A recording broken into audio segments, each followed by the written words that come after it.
बिस्मिल्लाहिर्रहमानिर्रहीम, अस्सलाम वालेकुम। मेरा नाम डॉक्टर असद महमूद है। शाम के मुतालिक ये अंधी औरत जो है जिसका नाम बाबा वांगा है, इसकी प्रेडिक्शन भी पूरी हो गई है।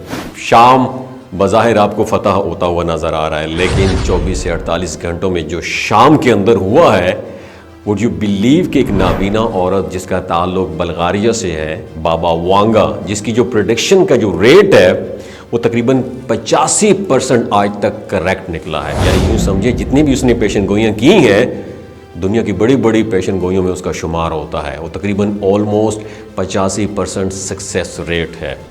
बाबा वांगा ने जो प्रेडिक्शन यूरोप के हवाले से की और शाम के हवाले से की, इसको हम देखेंगे अपनी किताबों की रोशनी के अंदर भी, और आपके इन पेशन गोइयों को सुनते और पढ़ते और देखते हुए आपके रोंगटे खड़े हो जाएंगे। इस पेशन गोई का एक जुमला यानी जुमला है जो एग्जैक्टली शुरू हो चुका है, और पूरी दुनिया की जो सबसे बड़ी जंग है, जिसको तीसरी जंग अजीम आप कहते हैं, वो शाम के इस इवेंट के बाद होने वाली है। यानी अब हम उसी की जानिब जा रहे हैं। और जो 2025 जो है वो तबाही का साल बाबा वांगा ने कहा था। क्या प्रेडिक्शंस हैं शाम और बाकी चीज़ों के बारे में, मेरी इस वीडियो के एंड तक मेरे साथ रहिएगा। इस सारी सूरत हाल में जो सबसे अहम प्रेडिक्शन है वो शाम के मुतालिक। उसने कहा था कि शाम को जो भी टेक ओवर करेगा, जो कंट्रोल हासिल करेगा, वो फतह को हासिल करने की कोशिश करेगा। बज़ाहिर वो आपको विनर नज़र आएगा, वो फाते नज़र आएगा, कामयाबी हासिल करता हुआ नज़र आएगा, लेकिन कामयाबी उसके कदमों को टच करके छू कर गुजर जाएगी। यानी जो कामयाब होगा वो असल में वो कामयाब नहीं होगा, कोई और रहा होगा कामयाब। उसने कहा जैसे ही वो समझेगा कि उसने शाम को टेक ओवर कर लिया है, फतह कर लिया है, जिस ग्रुप ने असल में उसके बाद शाम जब टेक ओवर करेगा, मजीद तबाही की तरफ शाम जाएगा। और बज़ाहिर जो जिस बंदे की जो विक्ट्री होगी ऑन ओकेजन, वो मजीद शाम को तबाही की तरफ धकेलेगी, और यहाँ से इब्तिदा होगी तीसरी जंग अजीम की। कमाल की प्रेडिक्शन है। आप ज़रा गौर कीजिए तो जो जोलानी ग्रुप है वो सारा उन्होंने बज़ाहिर वो समझ रहे हैं कि हमने कामयाबी हासिल कर ली, हम दमिश्क तक पहुंच चुके हैं। 24 से 48 घंटे की ज़रा सूरत हाल देखिएगा। तकरीबन 400 अटैक कर दिए गए इसराइल ने, सारी मिलिट्री बेसिस तबाह कर दी हैं, सारा एयरफोर्स तबाह कर दिया, टोटली सब कुछ दरम बरम हो गया, और शाम के इलाके उसने हासिल कर लिए हैं। पानी पर वो कब्जा कर रहा है, और अमेरिका और इजराइल की फौज दमिश्क तक पहुंच रही है। ये सारा सिर्फ 48 घंटों में हुआ है। उसके बाद ईरान यहाँ से कूच कर चुका है, रशिया चला गया है, उसके बाद कुर्द और ये आपस में लड़ेंगे, और ये तबाही हो रही है। यानी बज़ाहिर विनर कौन है? जोलानी है, लेकिन उसके हाथ से गेम निकल गई है। विनर तो इजराइली है। अब बज़ाहिर उसने कहा था कि विनर जो टेक ओवर करेगा वो विनर नहीं होगा, विनर कोई और होगा।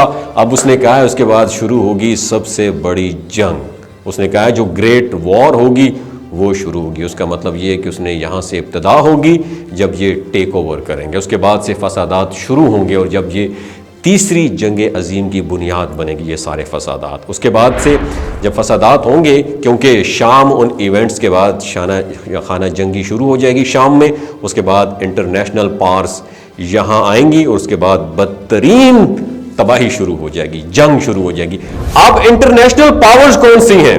रूस है, अमेरिका है, इजराइल है, चाइना है, ये तमाम चीज़ें। अब उसने कहा था कि ये जो शाम है ना, वो ग्राउंड ज़ीरो बन जाएगा। यानी आप सोचें ये असल में बुनियाद बन जाएगा। यहाँ से फसादात फूटेंगे और पूरी दुनिया को आहिस्ता आहिस्ता अपनी लपेट में लेना शुरू हो जाएंगे। अब आप ये देखें, यहाँ उसने कहा था कि यानी दुनिया का हर बदतरीन ग्रोह यहाँ आके शुरू हो जाएगा आबाद होना। अब दाइश के लोग इस वक्त इक़्तिदार में आ चुके हैं।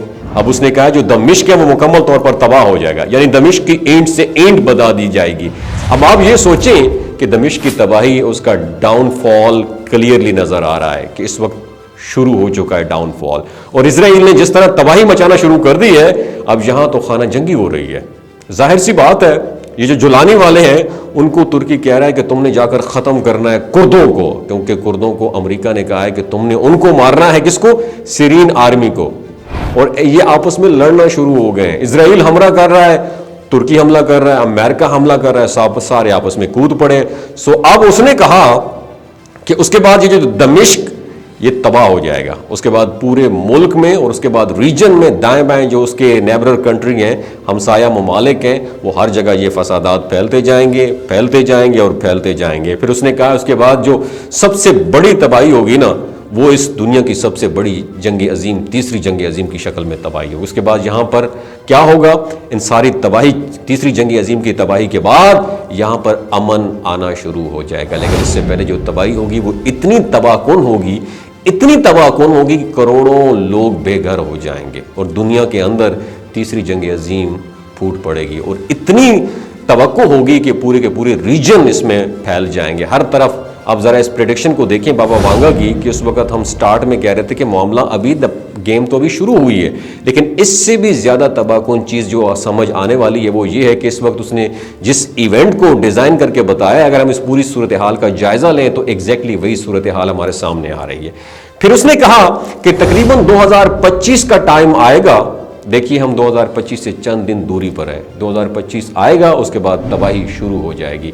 फिर उसने कहा ये जो यूरोप है, यानी असल उसने बड़ी अजीब व गरीब प्रेडिक्शन की है। उसने इसके साथ यूरोप को भी लिंक किया है। यूरोप की और रूस की लड़ाई होगी, यानी यूरोप के अंदर उसने कहा था कि मुसलमानों का जो रूल होगा वो 2047 तक यानी मुसलमान छा जाएंगे यूरोप के ऊपर, और दुनिया के अंदर कम्युनिज्म जो है वो वापस 2076 तक रिटर्न हो जाएगा। ये तो चलें बात की बात है। 2025 की बात करें तो ज़्यादा सूरत हाल ख़तरनाक है। उसने कहा यहाँ पर बहुत बड़ी तबाही होगी, शाम से तबाही होगी, ये यूरोप तक फैल जाएगी। उसके बाद ये तबाही यूरोप को उधेड़ के रख देगी। यानी अब आप सोचें कि सारी तबाही में उसने जो सबसे बड़ी और अहम प्रेडिक्शन की थी, देखिए इस औरत ने दूसरी जंग अजीम का बताया था, वो भी हो गई। फिर उसने कहा था कि सोवियत यूनियन टूटेगा, वो भी टूट गया। फिर उसने कहा था कि यानी चीन नोबेल डिजास्टर का कहा था, स्टारलेट की मौत का कहा था, उसने बहुत सारी चीजें बताई थी, वो भी पूरी हो गई। फिर 9/11 का उसने कहा था, उसके बाद सुनामी का कहा था, वो भी पूरा हो गया। 1985 के अंदर जो ज़लज़ले का कहा था वो भी पूरा हो गया। लेकिन जो सबसे अहम बात, वो समझने वाली बात, यानी उसकी बात कर रहे हैं कि रूस के बारे में उसने कहा था कि ये जो जंग होगी शाम से बढ़ती बढ़ती जब पूरी ग्लोबल पावर इसमें आ जाएंगी तो उसमें यूरोप तक ये जब जंग फैलेगी तो पूरा यूरोप मुकम्मल तौर पर तबाह बर्बाद हो जाएगा और रूस उसके साथ इस जंग में फातेह करार पाएगा। अब ज़रा चीज़ों का अंदाज़ा करें तो आपको पता है इस वक्त क्या हुआ है। रूस को निकाल दिया शाम से, और रूस को ये बात पता है कि उसके बाद जो अगला नंबर है वो मेरा है, उन्होंने मुझे वहाँ पर तबाह करना है। अब वो वहाँ पर तकरीबन 5,500 के करीब न्यूक्लियर वॉर हेड्स हैं और रूस को पता है कि अब यहाँ से जो कोशिश की है वो सारी यहाँ पर यूक्रेन में आकर लाकर करेंगे, क्योंकि अब वो प्लान कर रहे हैं कि उसने काम ये करना है कि उसके निशाने पर पूरा यूरोप है, उसे एक एक करके पूरे यूरोप को उड़ाना शुरू कर देगा, यानी वो पीछे नहीं हटने वाला। सो इस सारी सूरत हाल का अगर आप जायज़ा लेते हैं तो हम इस्लामिक पॉइंट ऑफ व्यू से देखते हैं, अहादीस में चीज़ें मेंशन हैं तो क्लियर कट नज़र आता है, यानी एक बहुत बड़ी जंग बल्दो शाम के हवाले से है। देखिए इस वक्त के दौर में जो शाम की बात की गई थी, उस वक्त के दौर की बात की जाए तो कमाल की बात है कि आज हम देखेंगे कि वो शाम, कौन से शाम की बात करें, ये शाम तो सीरिया है, उसके साथ उस वक्त के शाम में लेबनान भी था, उर्दन भी आता था। फिर आप इसमें इंटरेस्टिंगली देख लें तो पूरा फ़लस्तीन भी उस शाम में आता है, जो आज फ़लस्तीन और इजराइल बन चुका है। तो यहाँ पर सूरत हाल ये है, और फिर कहा है कि यहाँ से यानी बदतरीन जंग छिड़नी है, उसके बाद तबाही होनी है, बर्बादी होनी है, लेकिन फिर रिटर्न होगा, फिर अमन कायम होगा, वो भी लेटर ऑन आना है।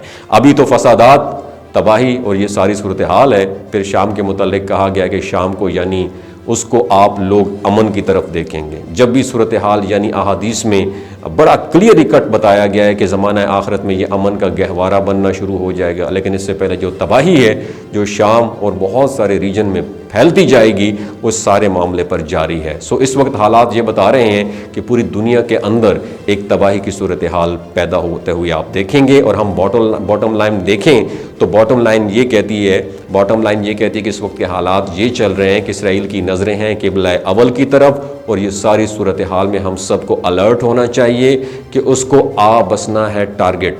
दोस्तों इस वीडियो के बारे में आप क्या कहते हैं नीचे कमेंट सेक्शन में अपनी राय से जरूर आगाह कीजिएगा। अपना और अपने साथ जुड़े रिश्तों का ख्याल रखिए। अल्लाह हाफिज। एक इन्फॉर्मेशन आपके साथ शेयर करना चाहता हूं कि जो गिलगित बल्तिस्तान के लोग हैं ना, इनकी एवरेज उम्र 90 साल से भी ज्यादा होती। You know why? क्योंकि ये लोग शिलाजीत इस्तेमाल करते हैं। शिलाजीत के अंदर 85 मिनरल्स होते हैं। अगर आप चीजों को जल्दी भूल जाते हैं, आप मर्दाना कमजोरी महसूस करते हैं और औलाद जैसी नेमत से महरूम हैं, आपके स्पर्म काउंट कम है, टेस्टोस्टेरोन हार्मोन इम्बैलेंस है, आप सदाबहार जवान नजर आना चाहते हैं, खून की कमी को दूर करना चाहते हैं, हड्डियों जोड़ों के दर्दों से निजात हासिल करना चाहते हैं, मोटापा कम करना चाहते हैं, तो शिलाजीत जरूर इस्तेमाल करें।